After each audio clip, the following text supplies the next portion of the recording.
여러분 안녕하십니까, 박상규입니다. 전세 사기 피해를 본 20, 30대 젊은이들이 3명이나 잇따라 극단적 선택을 했습니다.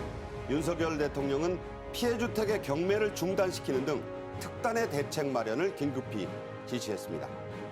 올 들어서만 18명이 호흡곤란과 실신 등으로 고통받은 김포 골드라인에 대해서 국토부와 김포시가 셔틀버스 투입 등 긴급 대책을 냈습니다. 그 실효성을 점검해 드리겠습니다. 북한이 개성공단에서 만들어진 우리의 쿠쿠밥솥을 압력 밥가마란 이름으로 둔갑시켜서 평양백화점에서 버젓이 팔고 있는 것으로 드러났습니다. 이런 소식들과 함께 먼저 최양호 기업정책연구원장, 정혁진 변호사와 함께하겠습니다. 어서 오십시오. 네, 반갑습니다. 네, 안타까운 소식입니다. 최근 전세 사기를 당한 피해자들이 잇따라 극단적인 선택을 했는데 공통점이 모두 2030 세대 젊은이들이고 피해액은 각각 1억 원도 채 되지 않아서 안타까움이 더 크지요? 그러니까 이제 3명이 아주 그 세상을 등졌는데 그 중에 한 명은 20대 남성, 또 한 명은 30대 남성, 또 한 명은 30대 여성 이렇게 됩니다. 그래가지고 도대체 피해가 얼마나 크길래 이렇게 극단적인 선택을 했는가 봤더니 그 7천만 원, 9천만 원, 9천만 원 이렇게 그 피해를 갖다 봤다는 거죠. 그래서 이 정도 금액으로 목숨을 끊을 정도로 그렇게 절망적이었을까 보면은 사람이 사는 데 있어서 의식주가 문제가 되지 않겠습니까? 그런데 그렇죠. 그 주거의 문제는 이게 흔들리면 생활의 기반이 흔들리는 거라고요. 그렇기 때문에 더군다나 이제 아파트 한 채 전체가 다 경매 들어가고 또 쫓겨나가고 그런 모습들을 갖다 보니까 그러니까 극단적인 절망 상태에 빠져서 그렇게 해서 이 생을 등지게 된 것이 아닌가 참 안타깝다라는 생각이 들지 않을 수가 없겠습니다. 네. 월급을 모았고 또 새벽부터 숨지기 전날에도 새벽부터 일했던 그런 열심히 사는 젊은이였다는 점이 여러분들에게 그 많은 안타까움과 또 심금을 울리고 있죠? 그래가지고 특히 엄마 미안해요. 2만 원만 보내주세요. 요즘 세상에 2만 원을 보내달라고 할 정도로 그렇게 어려웠을까. 그다음에 또 30대 여성분 한 분은 새벽부터 그 세상을 뜨기 전날까지도 출근해가지고 열심히 일을 갖다가 하다가 그렇게 지금 이런 일을 당하니까 보는 사람들이 더더욱 안타깝다는 생각을 하지 않을 수가 없는 것 같습니다. 네. 이 보증금을 돌려받지 못하는 사고가 무려 1,000건을 넘어섰습니다. 피해액이 2,500억 원을 넘어서 역대 최다를 기록했다. 이것도 참 안타까운 소식인데 피해자들은 정부가 지불 보증을 모두 해줘야 한다. 이렇게 요구하고 있다는데 이게 가능은 한 겁니까? 이게 조금 법을 고쳐야 됩니다. 그러니까 이제 한국보증보험 허그에서 지금 자기 자본의 60배까지는 해주게 돼 있거든요. 그런데 이것이 이제 작년 12월 말로 54.4배가 됐습니다. 그래서 뭐 올해 아까 말씀하신 대로 1,000건이 넘다 보니까 액수로는 2,500억. 그러면 이거 금방 넘어가거든요. 그래서 법 개정이 지금 필요하고요. 이렇게 이 속도로 진행되면 대입 현재액이 한 1조가 넘어가거든요. 2015년도에는 단 1억이었습니다. 네. 그만큼 지금 굉장히 아주 들불 퍼지듯이 퍼지는 그런 이 전액 지불 보증 문제 빠른 조치가 좀 필요하지 않나 이렇게 보여집니다. 뭐 정부에서도 저소득층의 젊은이에 관해서는 좀 더 이 대책을 한도를 2억 원에서 3억 원 늘린다. 네. 여러 가지 대책을 추진은 하고 있죠, 지금. 그렇죠. 근데 이제 내용적으로 보면 이걸 전액을 나라에서 대주는 게 아니라 전세 보증금에 대한 보증 보험을 들 때 보험료를 지원을 해준다. 이제 네. 이렇게 됐고요. 개인당 한 15만 원 이상이 지금 될 것 같습니다.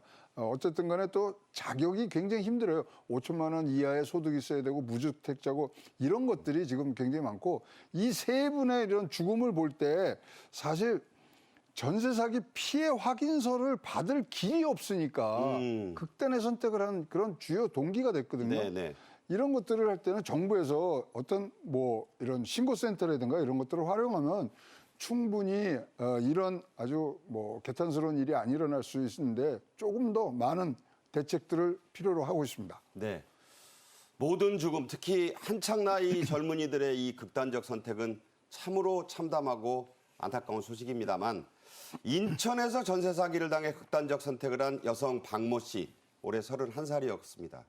국가대표 원반을 거쳐서 해머 던지기 선수 출신이었다고요? 네, 2010년도에 광저우에서 아시안 게임이 있었어요. 그때 이제 그 박모 씨가 국가대표로 출전을 해서 사실은 해머 던지기 같은 것은 우리나라에서 그렇게 인기가 있는 종목은 아니지 않았습니까? 네. 그럼에도 불구하고 아시안 게임에서 5위라고 하는 아주 좋은 성적으로 입상까지 한 그런 분이었는데 그런데 월급을 한 푼, 두 푼 모아가지고 9천만 원을 모았는데 이걸 이번 전세 사기로 인해 가지고 다 날렸다는 거예요. 그러니까 그렇게 성실하게 살아왔던 뭐 국가대표 그 경력이나 아시안 게임 입상 그 성적만으로만 봐도 얼마나 성실한 사람인지 알 수 있는데 그렇게 한 푼 두 푼 모은 돈을 한꺼번에 이렇게 다 상실하게 되니까 그러니까 이제 극단적인 선택을 한 것이 유서 아닌가 내용도 싶고요. 참 너무 안타까워요. 그러니까 유서에 전세 사기를 당했다라고 명시적으로 이야기를 갖다 하면서 그런데 부모님도 안 계셨던 것 같아요. 그래서 의지할 만한 사람도 없다. 그러면서 마지막으로 다시는 우리 사회에 이런 일이 없었으면 좋겠다. 이렇게 막 그 유서를 마무리 지었다라고 합니다. 네. 1층에 살아서 2층에 살던 주인은 정말 열심히 일하던 또 성실했던 선수였는데 이런 일을 당해서 너무 가슴이 아프다 이런 얘기를 했다고 합니다. 최근 경기도 화성시 동탄신도시에서도 집단으로 전세 사기 피해를 봤다는 신고가 접수돼서 경찰이 수사에 나섰습니다. 접수된 내용에 따르면요. 피해자가 수십 명에 이르는 좀 심각한 상황이라고 하네요. 그러니까 이번에는 아파트가 아니고 오피스텔인데 무려 250채라고 해요. 네. 그런데 집주인이 이제 보증금을 돌려줘야 되지 않겠습니까? 그 사이에 부동산 경기도 안 좋아지고 그러니까 오피스텔 가격이 많이 내려갔겠죠. 그러니까 집주인이 완전히 배째라 하면서 내가 보증금을 돌려주지 못하니까 그냥 차라리 오피스텔 당신 명의로 하라. 이렇게 이야기를 하는 거니까 그 임차인들은 눈 뜨고 몇 천만 원씩 손해를 갖다 보게 될 수밖에 없는 상황인데 네. 그런데 이건 또 문제가 되는 게 형사적으로 문제가 될 수 있을까 하는 생각이 드는 게 왜냐하면 그 임대인은 250채 가지고 있는 그 집주인은 내가 사기를 갖다 칠 그런 고의는 전혀 없었다라고 이야기하니 민사적으로는 이제 배째라는 식이고 형사적으로는 고의가 없었으니까 나는 처벌받을 수 없다 이런 식이다라고 하니까 이 부분에 대해서 어쨌든 그 경찰이든 검찰이든 정확하게 판단해가지고 책임을 물을 수 있어야 될 것 같다는 생각이 듭니다. 네. 참 이런 사태가 일어나면서 심각해지자 윤석열 대통령은 어제 국무회의에서 경매 중단 지시를 내렸습니다. 직접 들어보겠습니다. 이 전세 사기는 전형적인 약자 상대 범죄입니다.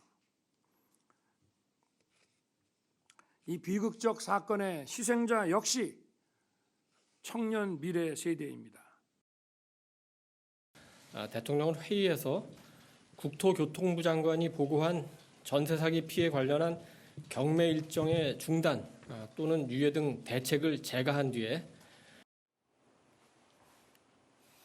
자, 일단 이 경매 중단이라는 지시가 내려졌는데 이게 이제 현실적으로 어떻게 구현됩니까? 이게 법 개정 사항들이 몇 개 있습니다. 특히 이제 뭐 이 경매 관한 건 민사집행법이라는 데가 개정이 돼야 되고요. 일단 경매 절차 중단이 가장 중요한 지금 상황이라고 보여지고요.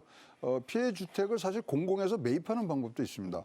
그다음에 경매 우선권을 지금 피해자에게 먼저 주는 이런 부분들을 지금 생각들을 하고 있고요.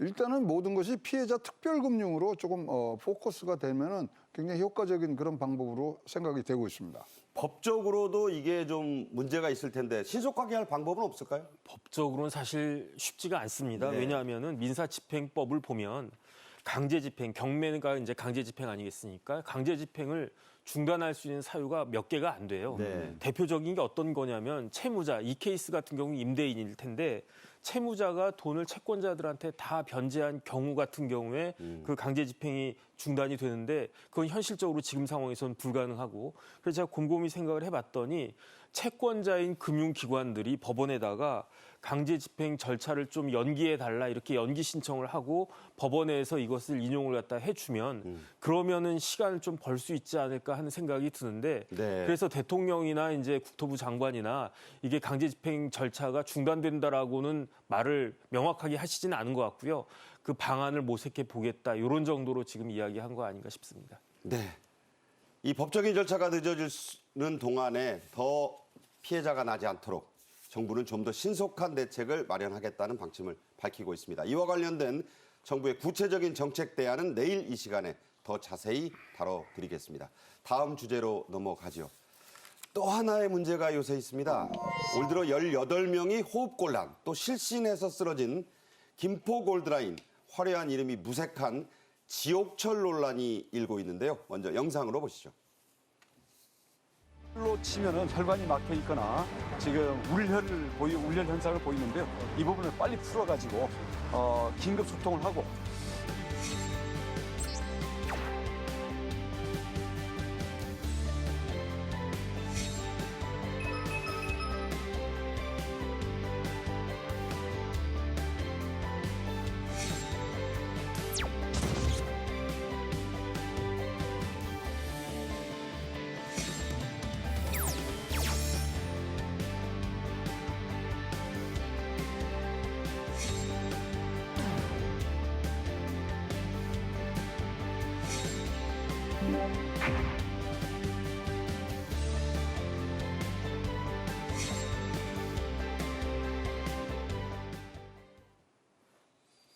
이름이 화제가 되고 있어요. 골드라인. 우리나라 사람들은 이 골드 좋아하는데 이게 2량짜리 미니 열차, 꼬마 열차입니다. 출근 시간 되면 혼잡률이 최대 300%에 이른다고 하는데 악명이 잦아요. 이 300% 어떤 수치입니까? 할로윈 이태원 때요.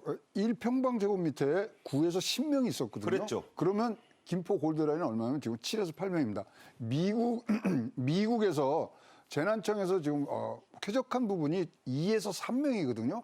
그러니까 지금 나온 대로 저렇게 7만 명 정도가 일일 수요간다면 270%, 280% 지금 혼잡률을 지금 가고 있기 때문에 당초에 그러니까 최초에 계획 나왔을 때 70% 이런 것들은 지금 굉장히 구문으로 지금 돼 있어서 굉장히 고생하시는 그런 철도 라인이 지금 되고 있습니다. 그러니까 이태원 참사 때 말씀하신 대로 90명이었는데 이게 한 7, 8명 된다니까 네. 이태원 참사 수준에 거의 근접하는. 거의 근접입니다. 네. 그래서 지금 벌써 올해만 해서 18건의 지금 사고가 일어났는데 열차 내에서 7건, 승강장에서 6건이에요. 그러니까요. 그러니까 분명히 이거는 승객의 과도 탑승으로 인한 지금 사건들이라고 볼 수밖에 없는 상황이라고 보여집니다. 네.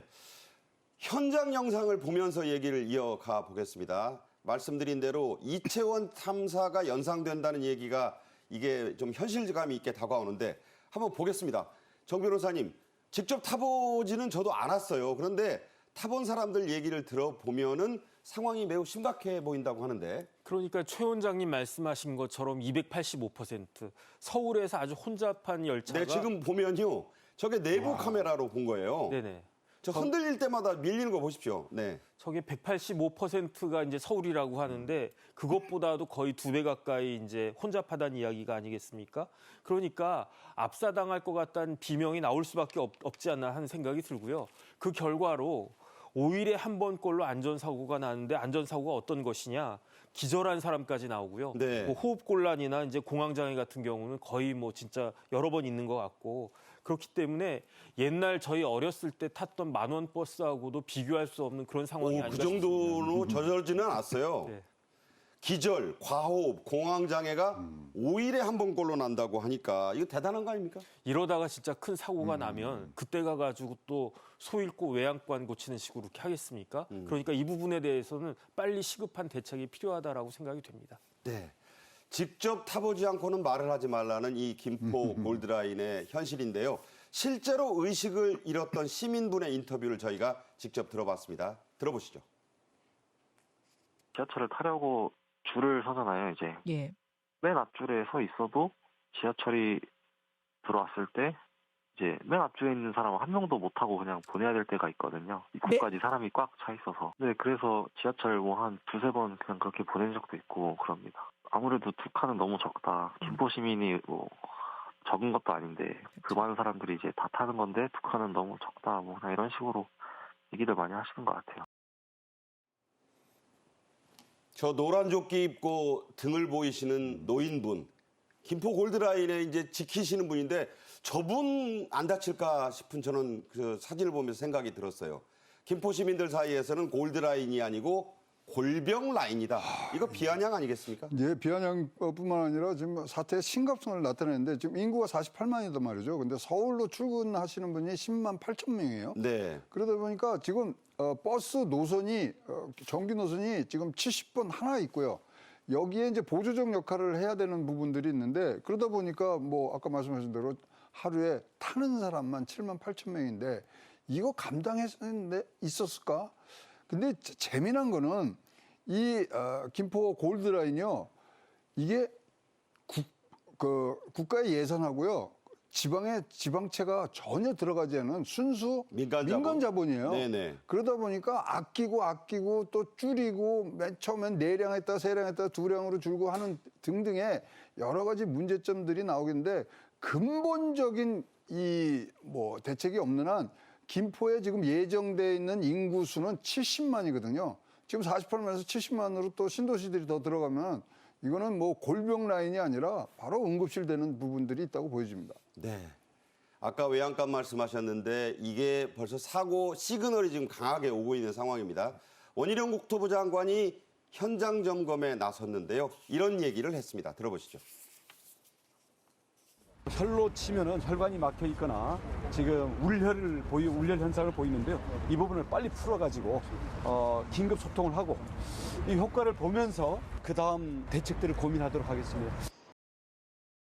버스 전용 차선이 지정이 되어서 여기에 대해서 셔틀버스를 현재 골드라인 운행하는 것보다 훨씬 쾌적하고 빠르게 시민들께서 이용하실 수 있도록 5호선 연장될 때까지 무제한 투입하도록 하겠습니다.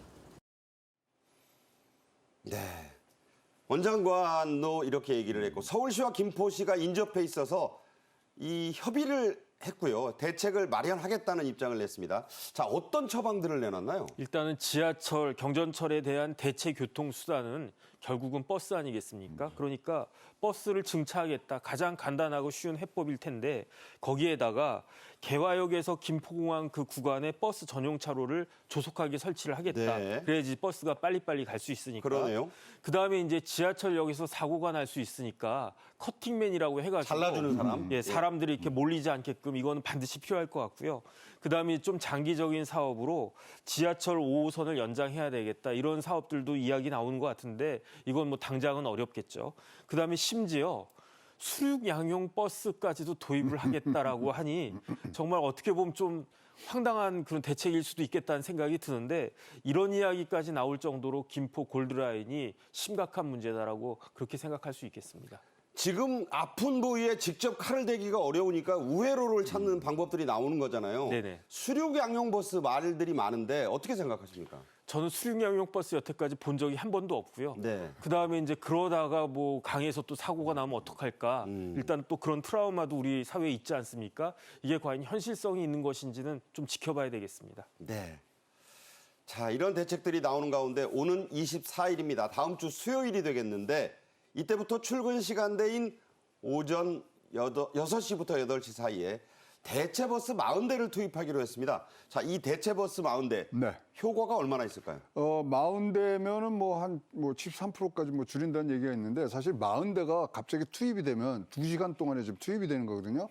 김포공항에 버스 정류장에 버스 될 데가 없습니다. 아, 따라서 버스 정류장의 수용 능력 개선 없이는 이게 사실은 과연 맞는 것이냐.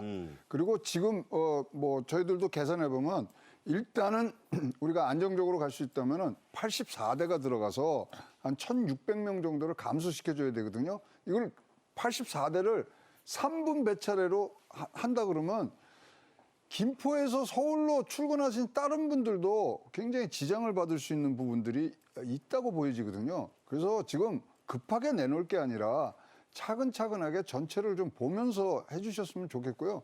사실 뭐 2003년도에 9호선 연장선 나올 때 거의 다 된 거였는데 사실 김포시랑 다 협의를 하는 과정에서 이제 이렇게 되면 한 10년 후에 되니까 좀 빠르게 빨리 시민들에게 편의를 제공한다는 척에서 뭐 그때 이 경전철로 확 도는 거거든요. 네네. 지금 인구 70만을 목표로 하는 김포시에서는 좀 더 장기적인 그런 안목에서 대책들을 마련해 주셔야지 70만이라는 인구가 소위 말하는 교통 지옥에서 벗어날 수 있는 좋은 기회가 되리라고 보여집니다. 네, 근데 문제는 딴 데 있어요. 이 김포 시민들이 타는 버스 70번, 아까 말씀하신 그 버스인데 지하철로는 10분 거리지만 출근길에 이 버스를 이용하면 적어도 30분은 걸린다고 합니다. 그래서 버스 필요 없다 이런 얘기도 지금 나오고 있어요. 그러니까 이제 도로가 하나밖에 없는 것 같아요. 48번 국도. 그러니까 지하철 타면 10분만 버티면은 김포공항에 도착할 수 있는데 네. 그런데 버스를 타면은 최소 30분이거든요. 길 막히면 더 이상 걸릴 수 있다는 이야기고 네네. 문제는 뭐냐면은 지금 김포 신도시에서 사는 사람들이 그 최종 목적지가 김포공항은 아니지 않겠습니까? 그렇죠. 광화문일 수도 있고 강남일 수도 있고 마포일 수도 있고 이런데 환승하는 거죠. 그러니까요. 네. 그런데 김포공항까지 30분 걸린다라고 하면은 광화문까지는 1시간 반 걸린다는 이야기가 될 수도 있으니까. 그렇죠. 그래서 이건 제 개인적인 생각인데요. 차라리 이렇게 되면 강변북로나 올림픽대로에 버스 전용 차로를 만드는 게 고속도로처럼 그러면 그때 이제 김포에 사시는 분들이 뭐 예컨대 광화문까지 간다. 그럼 버스 전용 차로 타고 빨리 갈 수 있으니까 그런 버스가 또 그런 편리한 점도 있으니까 이런 부분들도 생각해야 될 그 시점이 아닌가 하는 생각이 제 개인적으로는 좀 들었습니다. 네, 참고를 하셔야 될 것 같아요. 자, 또 문제가 있어요. 애초에 이게 미니 열차, 뭐 꼬마 열차, 이게 귀엽다는 식으로 만드는 이름인데 이게 지금 심각한 문제가 되고 있습니다. 이 꼬마 열차로 나온 이유가 뭔가요? 이제 신도시 규모가 지금 바뀌었거든요. 480만 원에서 150만 원으로 가고 하다가 중전철은 못 들어간다. 중전철은 2배 내지 3배의 비용이 들으니까 빠르게 가야 되는데 빠르게 가려고 그러면은 이 경전철로 가야 되고 경전철을 해야지만 예비 타당성 조사에 통과를 할 수 있다는 생각을 하는데 또 그러다 보니까 또 이것도 한 3년 걸린단 말이죠. 그리고 당시에 부산하고 용인시에서 예비 타당성 조사를 관해서 굉장히 법적인 문제들이 많았고 네. 용인시장은 그때 실형까지 사는 문제가 있었거든요. 그렇죠. 그러다 보니까 이것을 우회하면서 좀 빠르게 해서 최초에는 4량을 했는데 건설비를 확정을 해보니까 3량 정도는 되겠다. 아, 이것 좀 모자르는데 그래서 최종적으로 2량으로 최종 확정이 되는 부분들이 있어서 긴 안목에서 안 봤던 그런 부분이고요. 그럼 지금 확대할 수 있냐? 확대할 수 없습니다. 지하 60m가 내려가 있기 때문에 지금 하려면 아예 새로 만드는 게 훨씬 더 비용이 싸게 드는 그런 지금 처지에 와 있습니다. 네, 근시안이 이렇게 무섭습니다. 여기에 또 김포 경전철을 만들기까지 무려 22년이 소요됐고 사업 방향도 계속 바뀌었다. 이게 또 문제로 지적됩니다. 처음 논의가 됐던 게 무려 1997년이었어요. 그러다가 이제 2019년에야 이게 완성이 됐는데 조금 전에 최 원장님 말씀하신 것처럼 용인 김해는 뻥튀기였거든요. 네. 그런데 여기는 축소가 됐어요. 왜 그랬냐면은 건설비 때문에 용인 김해 이런 데와 달리 그 김포는 국비 지원도 전혀 없었고 네. 지방채 발행도 없었기 때문에 수요를 오히려 적게 다른 데에 비해서 다른 데가 과수요를 잡았다라고 하면 여기는 오히려 적게 했는데 네. 그 사이에 김포 신도시 인구가 애당초에는 한 20만, 25만 정도 잡았던 것이 지금은 48만, 50만 바라보고 있고요. 네, 70만까지 간다잖아요. 좀 있으면 이제 70만까지 간다라고 하니까 교통 대책 없이 그냥 집만 지어놓은 꼴이 된 것이 아닌가. 그러니까 그걸로 인한 그 피해와 온갖 불편함과 온갖 부작용들은 지금 김포 신도시를 믿고 들어간 그런 분들의 몫이 되는 것이 아닌가. 이 부분이 해결이 돼야 그게 제대로 된 정부가 아니겠는가 생각이 됩니다. 네. 이 골드라인 경전철의 크기가 다시 한번 이 비교되면서 문제가 되고 있어요. 확실하게 볼 때 어른과 꼬마 차이 정도 되는 것 같은데 그렇습니다. 저희가 그림으로 준비했거든요. 네.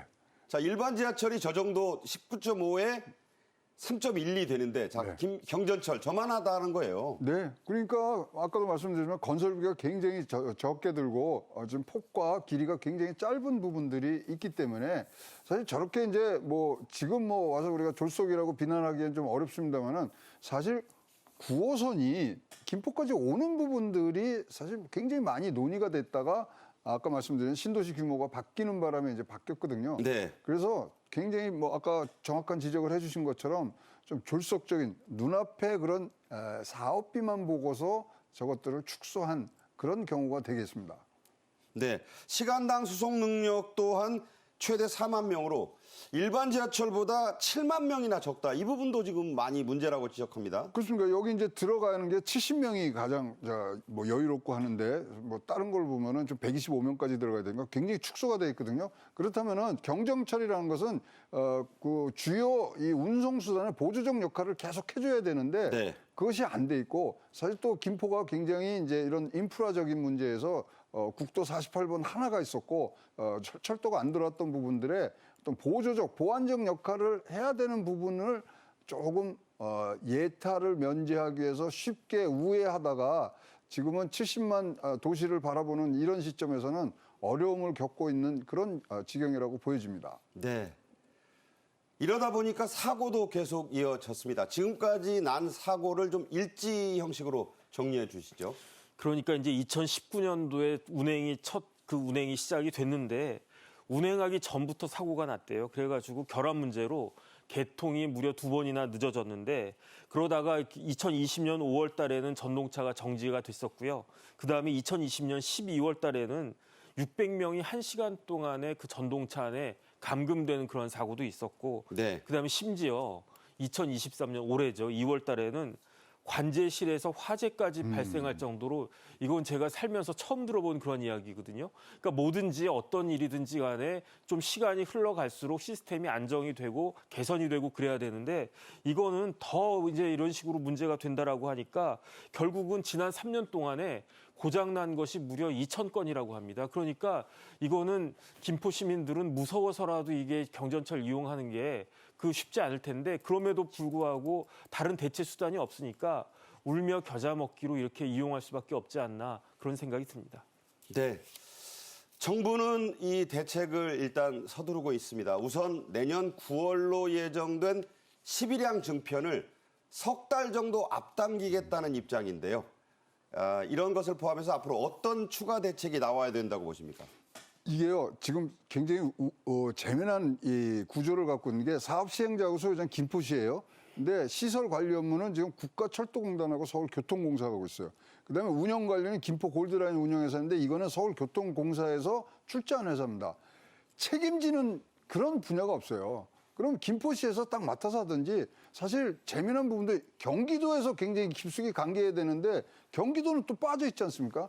그렇다면 종합적인 계획을 짠다든가 전체적인 한 방향으로 운영을 하고 진짜로 무한 책임을 갖고서 이 골드라인을 계속적으로 발전시킨다는 그런 개념이 없이 굉장히 뭐 죄송합니다만 이 표현을 꼭 써야 되겠습니다. 산만한 지금 상황이거든요. 따라서 이 근본적인 것부터 딱딱 김포시에서 이제 채를 잡고 넘겨받으시면서 하고 앞으로 9호선이라든가 이런 부분들의 연결 부분들이 계속적으로 장기적으로 대책이 나와야 된다고 생각합니다. 네. 앞선 두 주제 모두 우리 사회에 지금 문제가 지금 실제로 벌어지고 있는 이 사안들입니다. 대책은 빠를수록 그리고 효과적으로 적시에 이루어져야 한다는 말씀 드리면서 내일도 이 이야기 이어가도록 하겠습니다.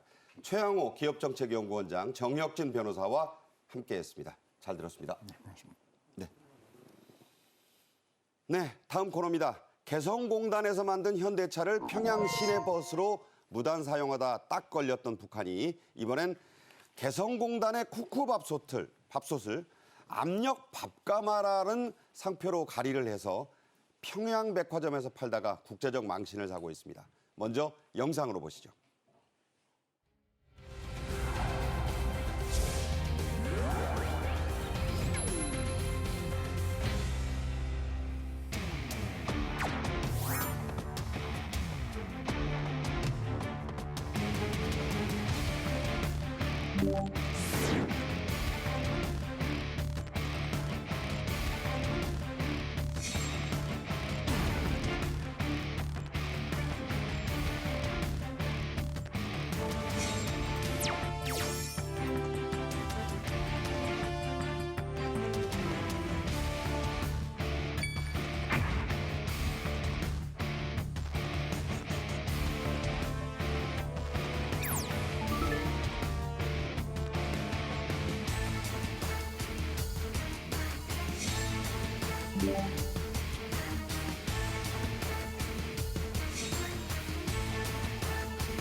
고영환 전 국가안보전략연구원 부원장과 함께하겠습니다. 어서 오십시오. 안녕하십니까.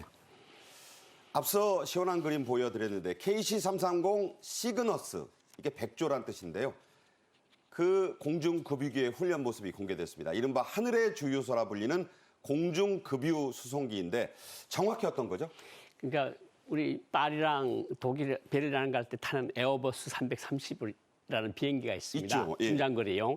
그거를 이제 공중급유기로 개조한 건데 우리나라에 지금 4대가 들어와 있습니다. 근데 이제 저게 연료만 111톤을 실을 수 있어요. 어마어마하네요. 그러니까 그리고 분당 주유할 때 분당 1,360리터가 들어갑니다. 네. 그리고 F-15K나 F-16 주유 시간이 한 대당 주유 시간이 5분이면 비행기가 또 떠나고 다른 비행기가 와서 대고 또 떠나고.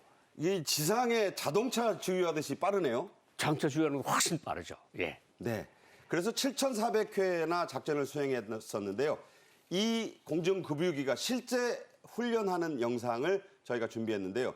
보시면서 얘기를 나누도록 하겠습니다. 네.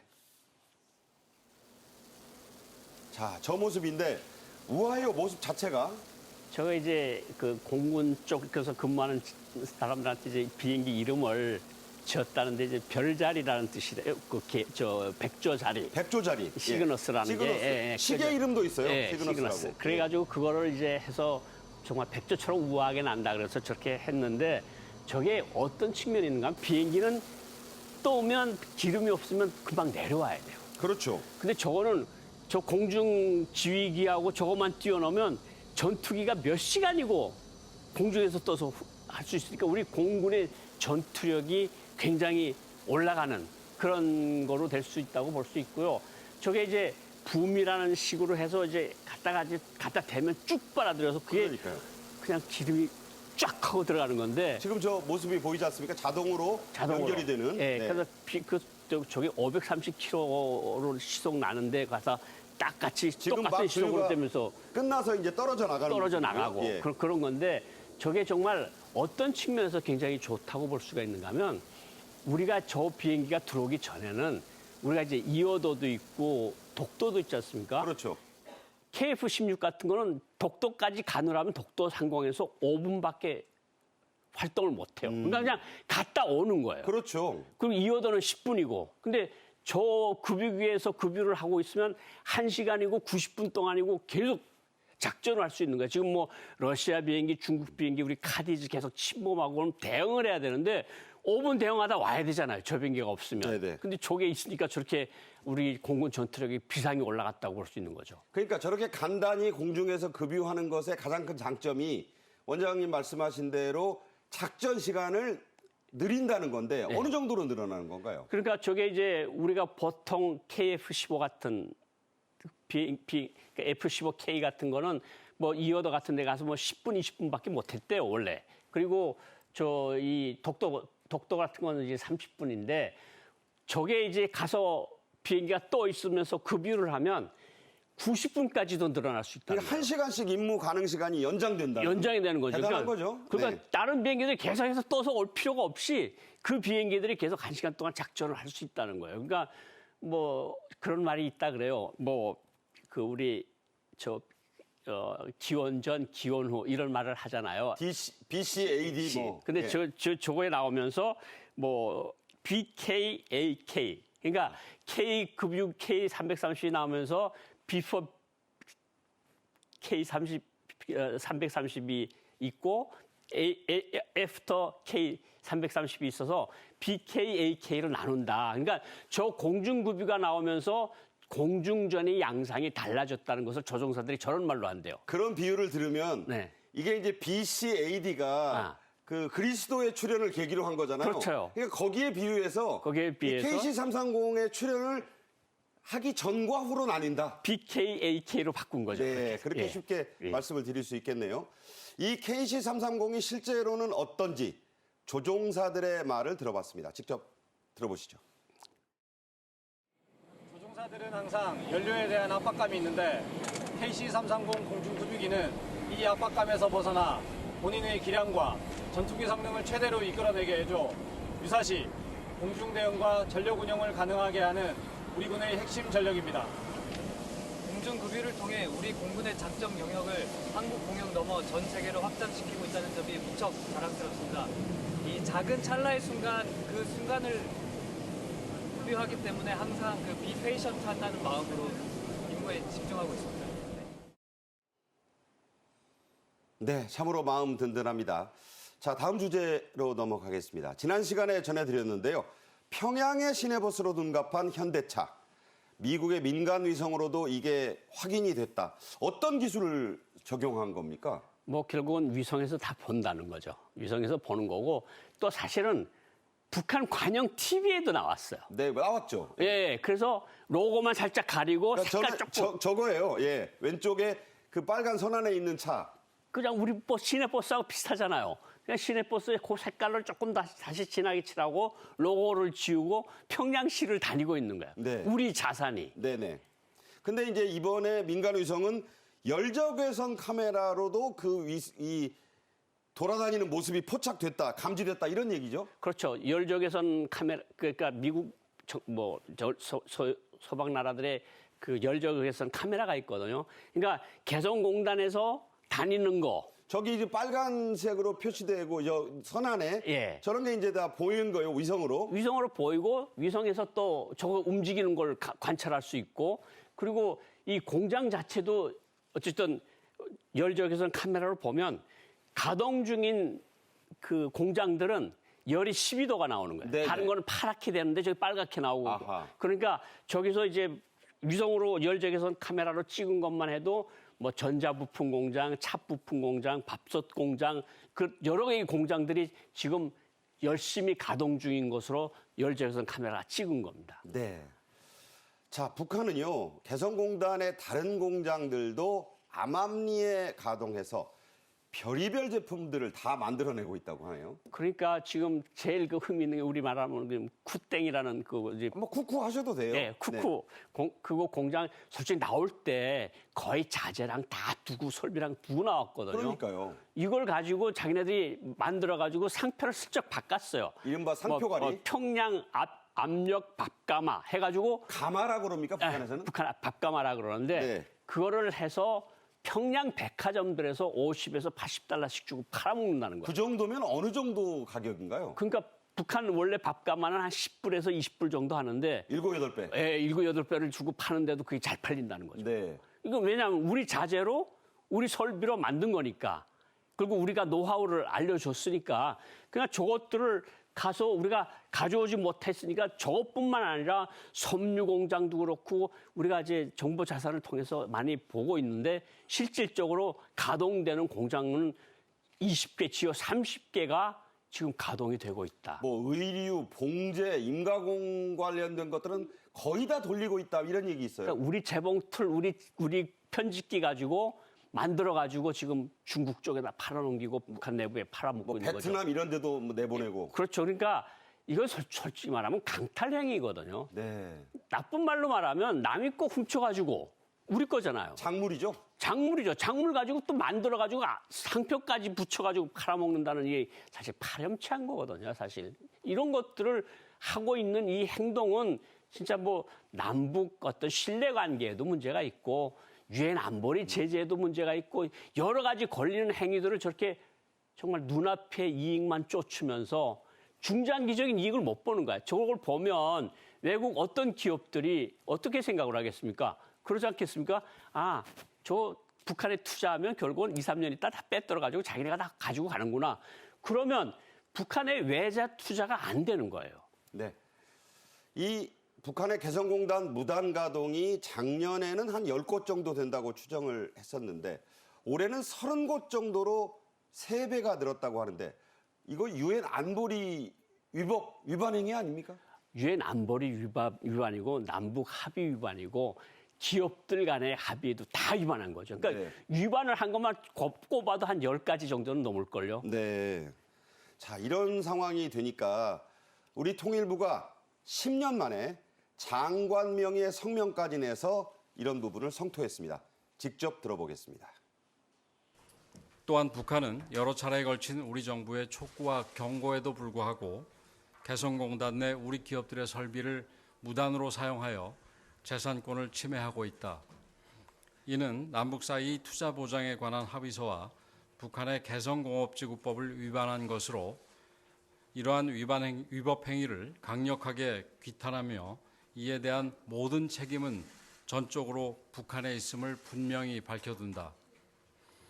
정부는 4월 6일 밝힌 바와 같이 북한의 위법 행위에 대한 책임을 묻기 위해 법적 조치를 포함하여 가능한 모든 조치를 취할 것이며 국제사회와도 적극적으로 협력해 나갈 것이다. 권영세 통일부 장관이 장관 명의로 된 이런 대북 성명을 낸 것 자체가 10년 만이라고 하는데 10년씩이나 안 낸 이유는 또 뭘까요? 사실 통일부 장관 명의로 내기가 좀 쉽지가 않죠. 왜냐하면 네. 통일부 자체는 남북 간의 교류를 담당해보는 부서 아닙니까? 교류, 왕래, 이산가족, 상봉. 네. 통일부 장관이 앞서기가 사실 쉽지가 않거든요. 그러니까 네네. 보다 정말 너무하니까 통일부 장관이 10년 만에 나서서 이런 행위들을 중단하라. 이런 것들을 하지 말라고 경고하는 성명을 낸 건데 네네. 사실은 이게 10년 만이라는 게 참 여러 가지 의미가 있다고 볼 수 있을 것 같습니다. 네. 자, 이 북한이 그럼에도 불구하고 유엔의 안보리 제재 위반이고 뭐 여러 가지 사항을 북한이라고 모를 리가 없어요. 그런데 무단 가동을 하고 밥솥도 상표관리에서 내놓고 뭐 현대차 만든 것도 이렇게 버스로 쓰고 자, 이 진짜 이유는 뭐라고 보십니까? 뭐 경제는 아니죠. 벼랑 끝에 내몰린 북한 경제인데 지금 뭐 최근에 들어오는 소식들에 의하면 주식이 죽으로 됐다는 거 아닙니까? 그 무슨 얘기입니까? 북한 사람 주민들이 먹는 게 주식이 밥이 아니고 죽으로 됐다. 그거 옛날에 무슨 고난의 행군 때 나온 얘기 아니에요? 고난의 행군 때 나왔고 그때는 고난의 행군 때는 옥수죽을 맥주병에다 담아가지고 가서 도시락으로 먹었다는 건데 지금 그 고난의 행군 문턱까지 와 있다고 북한 사람들이 이야기를 하는 거거든요.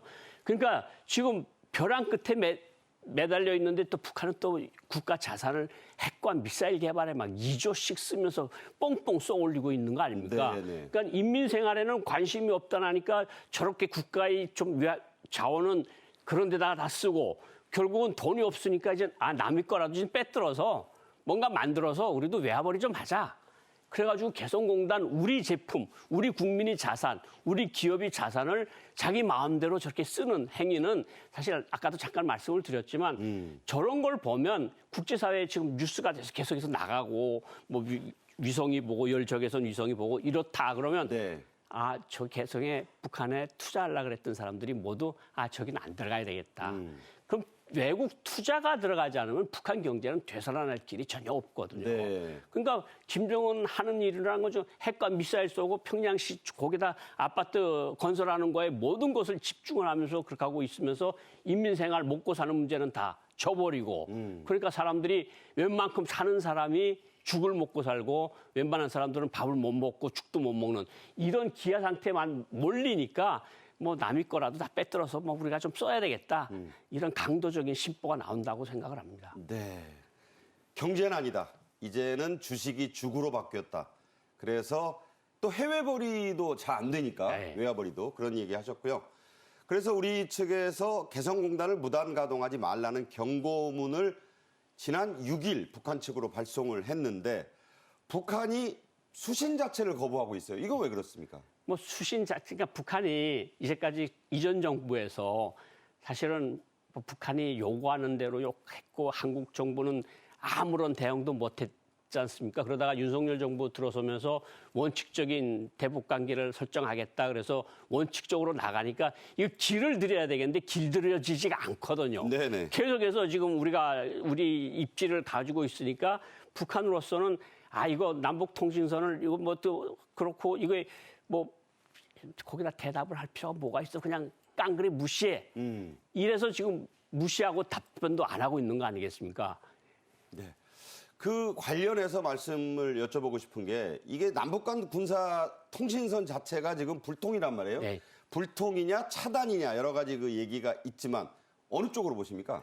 저는 뭐 적어도 내년도 미국 대통령 선거 전까지는 내년 말인데요? 예, 네. 내년 11월까지는 거의 열릴 희망이 없다고 보고요. 사실은 북한이 남북 통신선을 한국을 길들이고 자기네들이 필요할 때마다 열어주고 또 조금 기분 나쁘면 닫아놓는. 그러니까 국가 관계라는 게 네네. 사실은 이렇게 어떠한 지도자의 그 어떤 기분에 따라서 열리고 닫히고 하는 건 말이 안 되거든요. 말이 안 되죠. 그러니까 예. 뭐 갖다나 지금 한국 정부를 길들이고 싶어 그렇게 좀 으르고 있는데 뭐 한국에서 항의 통신문이 들어오니까 요때다 싶어서 그냥 모든 걸 끄는 것 같아요. 그러니까 하나의 그냥 변명거리로 작용을 한 것 같은데 실제로는 뭐 남북 관계는 일단 내년 말까지는 우리가 그냥 단절 상태로 끌고 가겠다. 이게 북한 정부의 의도인 것 같습니다. 그러니까 내년 미국 대선이 있는 11월, 12월까지는 네. 울고 싶은데 뺨 때려준 격으로 그렇죠. 이제 이 차단하면서 그냥 이 냉각시켜서 가겠다. 냉각시켜서 가면서 자기는 핵과 미사일을 고도화해서 내년도 미국 대선에서 뭔가 바뀌면 그때 이제 모든 것도 다시 열 수도 있고 다시 대화를 할 수 있다. 이런 심보로 지금 강대강으로 나가는 것 같습니다. 네, 상당 기간 냉각기가 이어질 거라는 고 원장님의 예측이셨습니다. 고영환 전 국가안보전략연구원 부원장과 말씀 나눴습니다. 잘 들었습니다. 네. 저희 생방송 정책인 이슈가 준비한 오늘의 소식은 여기까지입니다. 시청해 주신 여러분 감사합니다.